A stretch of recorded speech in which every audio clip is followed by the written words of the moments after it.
Le facteur évident, c'est la charge de travail. C'est certainement le facteur le plus étroitement lié aux problématiques d'épuisement.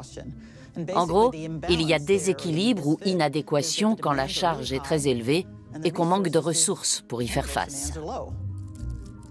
On manque de temps. On ne dispose pas des informations ou des outils nécessaires. Et de ce fait, on est dans l'impossibilité d'accomplir notre tâche. Deuxième facteur, l'autonomie, à savoir le fait de pouvoir décider, dans une certaine mesure, de la meilleure façon d'accomplir son travail en l'état actuel des choses.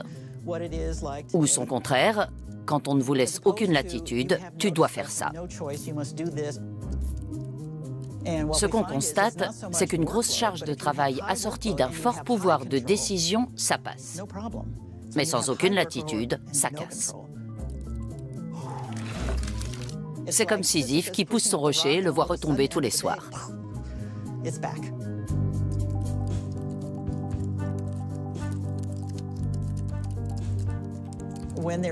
Quand les récompenses sont insuffisantes, quoi que vous fassiez, vos bons résultats, votre capacité à tenir les délais, à faire les choses,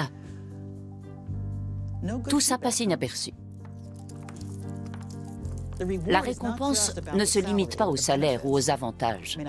Tout ça compte, bien sûr. Mais en règle générale, ce n'est pas ce qui importe le plus.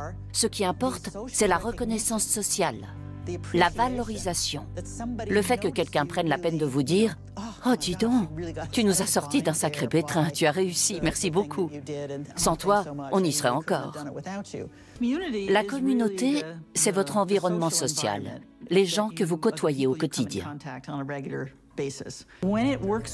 Quand ça fonctionne bien, qu'il y a un certain soutien social, un soutien mutuel, que l'on s'entraide, que dès qu'une chose n'est pas claire, on s'explique, qu'on travaille dans la confiance, le respect et en bonne intelligence.